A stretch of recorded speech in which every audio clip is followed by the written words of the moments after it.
Sahih al-Bukhari 2091. Narrated Kababab. I was a blacksmith in the pre-Islamic period, and ACI bin Whale owed me some money, so I went to him to demand it. He said to me, "I will not pay you unless you disbelieve Muhammad." I said, "I will not disbelieve till Allah kills you and then you get resurrected." He said, "Leave me till I die and get resurrected, then I will be given wealth and children and I will pay you your debt." On that occasion it was revealed to the Prophet, "Have you seen him who disbelieved in our signs and says, 'Surely I will be given wealth and children'? Has he known the unseen, or has he taken a covenant from the beneficent, Allah?" 19.77-78. Sahih al-Bukhari 2092. Narrated Ishaq bin Abdullah bin Abu Talha. I heard Anas bin Malik saying, a tailor invited Allah's messenger to a meal which he had prepared. Anas bin Malik said, I accompanied Allah's messenger to that meal. He served the Prophet with bread and soup made with gourd and dried meat. I saw the Prophet taking the pieces of gourd from the dish. Anas added, since that day I have continued to like gourd. Sahih al-Bukhari 2093. Narrated Abu Hazim. I heard Sahl bin Sa'di saying, a woman brought a burda, i.e. a square piece of cloth having edging.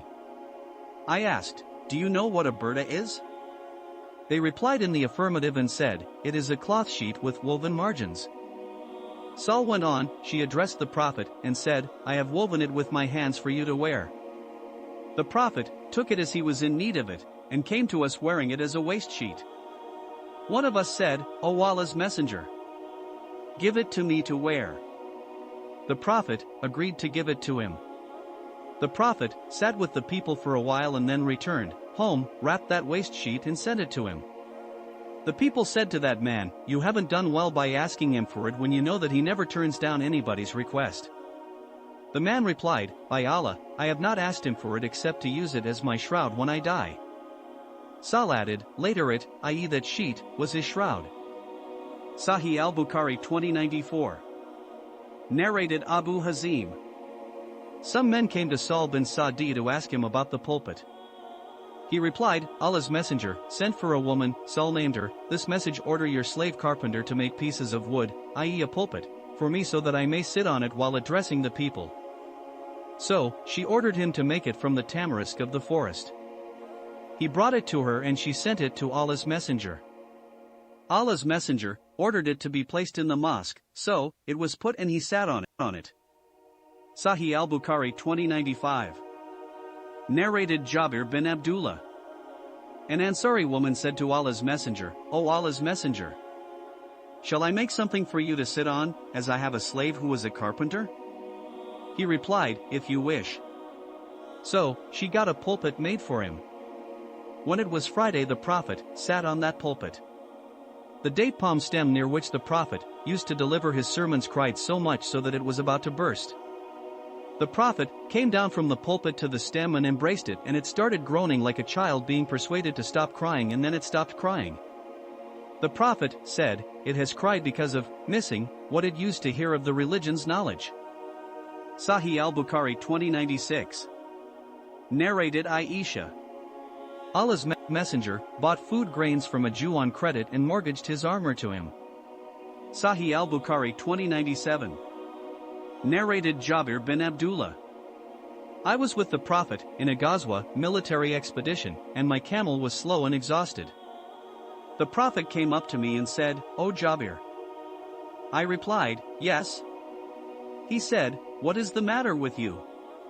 I replied, my camel is slow and tired, so I am left behind. So, he got down and poked the camel with his stick and then ordered me to ride. I rode the camel and it became so fast that I had to hold it from going ahead of Allah's messenger. He then asked me, have you got married? I replied in the affirmative. He asked, a virgin or a matron? I replied, I married a matron. The Prophet said, why have you not married a virgin, so that you may play with her and she may play with you? Jabir replied, I have sisters, young in age, so I like to marry a matron who could collect them all and comb their hair and look after them. The Prophet said, you will reach, so when you have arrived at home, I advise you to associate with your wife, that you may have an intelligent son. Then he asked me, would you like to sell your camel? I replied in the affirmative, and the Prophet purchased it for 1 ukiah of gold. Allah's messenger reached before me, and I reached in the morning, and when I went to the mosque, I found him at the door of the mosque. He asked me, have you arrived just now? I replied in the affirmative. He said, leave your camel and come into the mosque and pray 2 rakat. I entered and offered the prayer. He told Bilal to weigh and give me 1 ukiah of gold. So Bilal weighed for me fairly, and I went away. The Prophet sent for me, and I thought that he would return to me my camel, which I hated more than anything else. But the Prophet said to me, take your camel as well as its price. Sahih al-Bukhari 2098. Narrated Ibn Abbas. Ukais, Majana and Dwulmajaz were markets in the pre-Islamic period. When the people embraced Islam, they considered it a sin to trade there. So, the following holy verse came: there is no harm for you if you seek of the bounty of your Lord, Allah, in the Hajj season. 2.198, Ibn Abbas recited it like this. Sahih al-Bukhari 2099. Narrated Amr. Here, i.e. in Mecca, there was a man called Nawaz, and he had camels suffering from the disease of excessive and unquenchable thirst. Ibn Umar went to the partner of Nawaz and bought those camels.